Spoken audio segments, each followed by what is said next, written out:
So it's still September 26th in the evening, and I just wanted to make a quick connection. In terms of just how cycles repeat still, and the videos. So let's see, chapter 57 just started. So it's where I'm realizing the intense burning in my body and how I decided to purchase the earthing mat. And fortunately, I haven't had another repeat of that, of overworking myself. Well, no miento. I probably did, probably over the summer, with all of the, when I was behind in my notes. But I made the effort to stay balanced. I think that's the difference. I made the effort to stay balanced. So I got better. I was getting better at balancing the responsibilities. Even though I was behind, I still paced myself. I hope I did.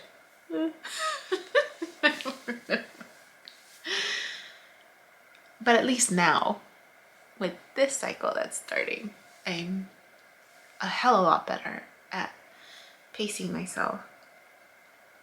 And, I'm not behind, and just listening to my body a lot more.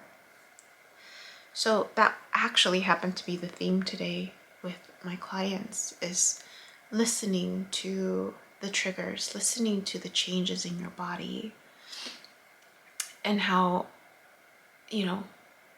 they're all at different places with really paying attention to, from completely oblivious to very in tuned. But the last few clients stood out the most with just recognizing the increased awareness with either intrusive thoughts and how even in session, like, one of my clients is redirecting himself. He's acknowledging and he has certain limitations with his ability to process a lot at once. It's really more bite-sized pieces when he's ready with his truth. So right now we're just focused on mastering distraction. Just distract yourself to feel better so that you don't get extremely emotionally reactive. That's where he's at. And another client where I've been working with her for a while now, and she's definitely come a long way. And how she's becoming more comfortable with her truth. And the client after that is so in tuned that she's starting to catch herself faster with the changes in her body. And so with one of my clients, I did an activity where there was a lot of anxiety about, one, she did journaling.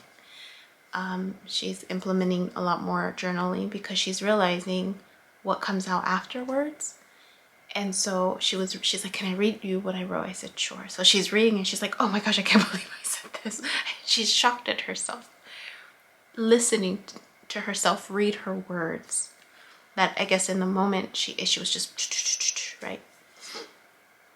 So it reminded me of when I was still working on becoming comfortable with my truth. When I was being honest with my ex.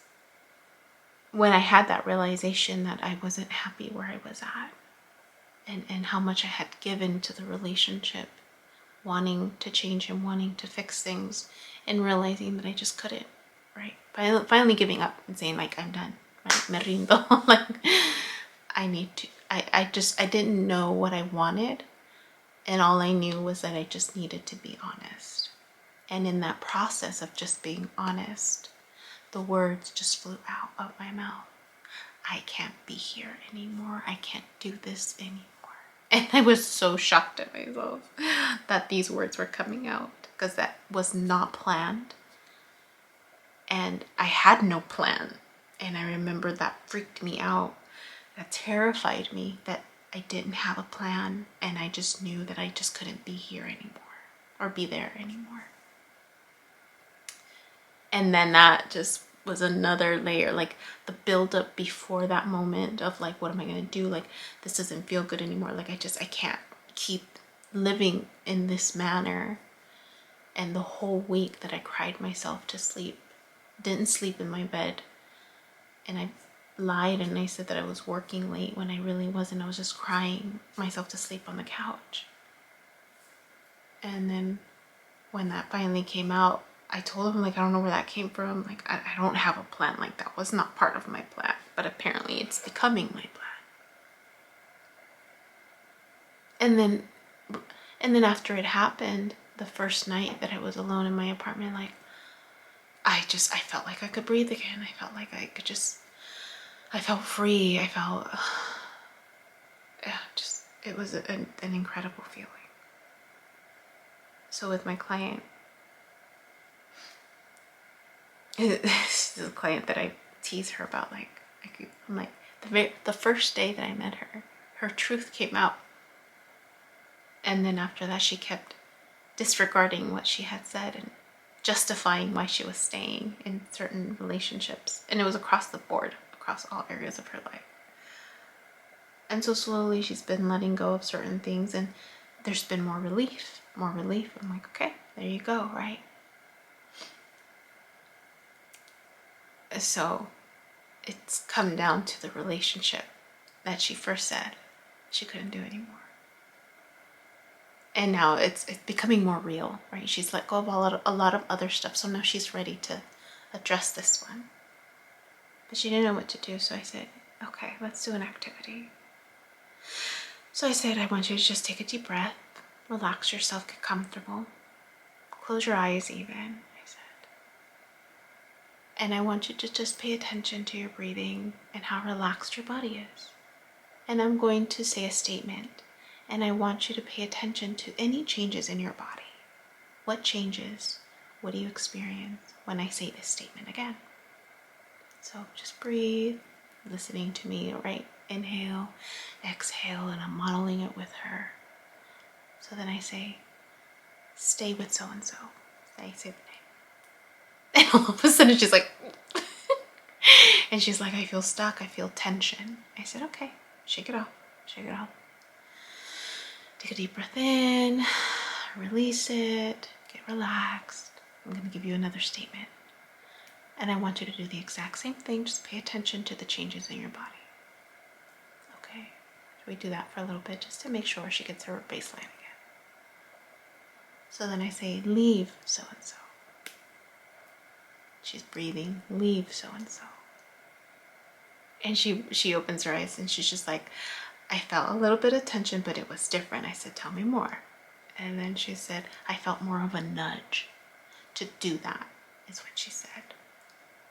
And then she's describing the other sensations. I said, okay. But I could still tell she was feeling anxious. So I said, you don't have to do anything. This was just an experiment, right? To see what your body would tell you. So I just encouraged her to keep journaling, and eventually the truth would come out for her. She would know what to do. She's like, I like that idea. I said, okay. And it just got me thinking about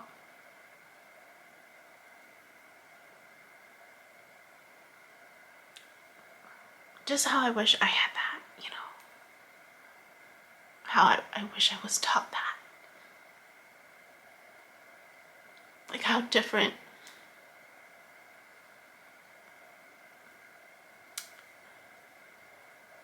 not that I regret anything, because I don't. It needed to unfold in this way so that I could be more aware. But just wondering. And just, I'm grateful that I know it now, but how different it would have been if I knew this from the beginning, if this was something that was taught, you know, how to listen to your body when something feels off or not aligned, you know, and to trust it, to trust your body, you know. The Bible teaches that you shouldn't, but it doesn't make sense to me anymore. It's not in alignment with me anymore, the way it's being taught. When your body is telling you what is good for you, what feels better, what's in alignment. And for some people, the Bible is their alignment, but it's not for me anymore. Not after what I've been through. Not after what I've experienced. It's just, you can't go back once you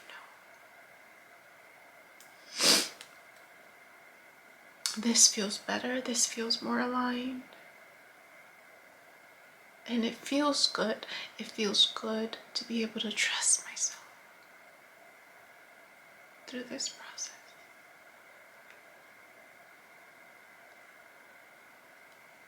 So I wanted to speak to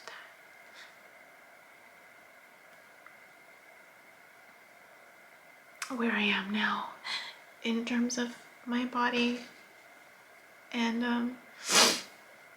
how that video, what did I call it? It's chapter 57, episode 2, intense burning in my body. When I'm talking about the awareness, the burning sensation, and that's when I'm not, you know, paying attention to the stress that I'm putting on my body, and it just triggers within me what I learned, right? And how you get better at listening to your body for guidance. So, I just wanted to share that. Repeated, but slightly different cycle. Yeah. But, okay. That's it. Hey you, my name is Yubi and I use she, they pronouns, and you've just finished watching a clip from my video diary entries where I'm documenting my healing journey as I learn how to navigate my spiritual awakening. I have learned that this experience and process is unique to each and every one of us in whatever way we are embracing living our truth. This just happens to be my journey. And despite me having a graduate degree and a license in clinical social work, this by no means is intended to replace any type of formal mental health advice. This is just me on a personal level, shedding light on the truth that I am learning and discovering for myself as these experiences unfold, and really inviting you along for the ride. Please know that there is a time gap between when these videos post and my real timeline, and also that these clips build upon each other similar to chapters in a book. So if you find yourself lost or confused, feel free to click on the playlist section or the link below, where you can jump around, check out the other chapters, and or catch up. Also, please know that you're more than welcome to check out my website, www.youbecominghealed.com, where I've gathered all of this information, my background, experience, and education to create online self-paced courses to help you on your healing journey wherever you are. You're also more than welcome to check out my other YouTube channel at You Becoming Healed, where I've entertained a podcast, including clips from these courses so that I can make this content accessible to more and more people. Please click like, subscribe, and share this content so again it reaches more people, with the hopes that other people will resonate and connect with the healing journey and the stories shared so that they don't feel alone in their own process. I thank you in advance. I'm grateful to you, and I wish you well.